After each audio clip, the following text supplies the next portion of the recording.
ഇത് ഇയ്യോബിന്റെ കഥയാണ്. ഇയ്യോബ് നിഷ്കളങ്കനും നേരുള്ളവനും ദൈവഭക്തനും ദോഷം വിട്ടകലുന്നവനുമായിരുന്നു. അവന് ധാരാളം സമ്പത്തുണ്ടായിരുന്നു. 7 പുത്രന്മാരും 3 പുത്രിമാരും ഉണ്ടായിരുന്നു. ഇയ്യോബിന്റെ മക്കൾ വിരുന്ന് സൽക്കാരങ്ങളിൽ പങ്കെടുക്കുമ്പോൾ അവരെങ്ങാനും വല്ല പാപവും ചെയ്തിട്ടുണ്ടാകുമോ എന്ന് ചിന്തിച്ച് നന്നാ രാവിലെ എഴുന്നേറ്റ് അവരുടെ സംഖ്യയ്ക്കൊത്തവണ്ണം ഹോമയാഗം കഴിക്കുമായിരുന്നു. ദൈവം സകലത്തിലും ഇയ്യോബിനെ അനുഗ്രഹിച്ചിരുന്നു. ഇത് കണ്ട് അസൂയപ്പെട്ട സാത്താൻ ദൈവസന്നിധിയിലേക്ക് ചെല്ലുന്നു. നീ എവിടെ നിന്ന് വരുന്നു? ഞാൻ ഭൂമിയിൽ നിന്ന് വരുന്നു. എൻ്റെ ദാസനായ ഇയ്യോബിന്റെ മേൽ നീ ദൃഷ്ടി വെച്ചുവോ? വെറുതെയാണോ ഇയ്യോബ് നിന്റെ ഭക്തനായിരിക്കുന്നത്? നീ അവന് ചുറ്റും വേലി കെട്ടിയിരിക്കുന്നു, ധാരാളം സമ്പത്ത് നൽകിയിരിക്കുന്നു. നീ അതൊന്ന് തിരിച്ചെടുത്ത് നോക്ക്, അവൻ നിന്നെ തള്ളിപ്പറയും. ഇതാ അവനുള്ളതൊക്കെയും നിന്റെ കയ്യിൽ തരുന്നു, എന്നാൽ അവൻ്റെ ജീവനിൽ മാത്രം തുടരുത്. യജമാനനെ, നിന്റെ കാളകളെയും കഴുതകളെയും ആളുകൾ പിടിച്ചുകൊണ്ടുപോയി. ആകാശത്തു നിന്ന് തീ വീണു, നിന്റെ ആളുകളും വേലക്കാരും മരിച്ചുപോയി.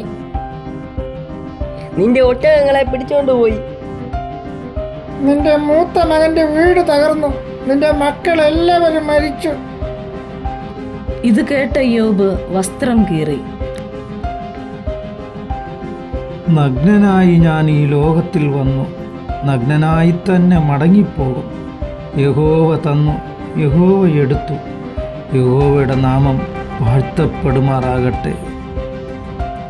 പരീക്ഷണങ്ങൾ അവസാനിച്ചില്ല. ഇയ്യോബ് കുഷ്ഠരോഗിയായി തീർന്നു.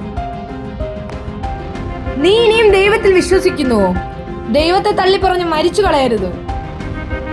നീ ഒരു പൊട്ടിയെപ്പോലെ സംസാരിക്കുന്നു.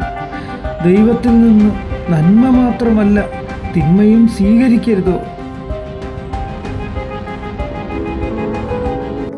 ഇയ്യോബിന്റെ സ്നേഹിതന്മാരായ എലീഫസ്, ബിൽദാദ്, സോഫാർ എന്നിവർ ഇയ്യോബിന് സംഭവിച്ചത് കേട്ടിട്ട് അവർ ഇയ്യോബിനെ കാണുവാനെത്തുന്നു.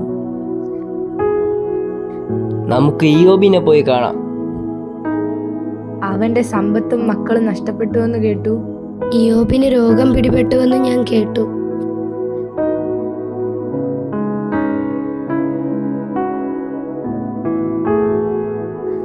അവന്റെ ദുഃഖം ഭയങ്കരമാണെന്ന് കണ്ട സുഹൃത്തുക്കൾ 7 രാപ്പകൽ അവനോടൊപ്പം നിലത്തിരിക്കുന്നു.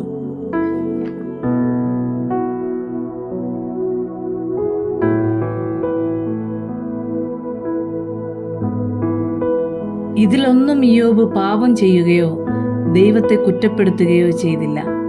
അതുകൊണ്ട് അവന്റെ വിശ്വാസത്തിൽ സന്തുഷ്ടനായ ദൈവം ഇയ്യോബിന് നഷ്ടപ്പെട്ടതൊക്കെയും ഇരട്ടിയായി തിരിച്ചു നൽകി.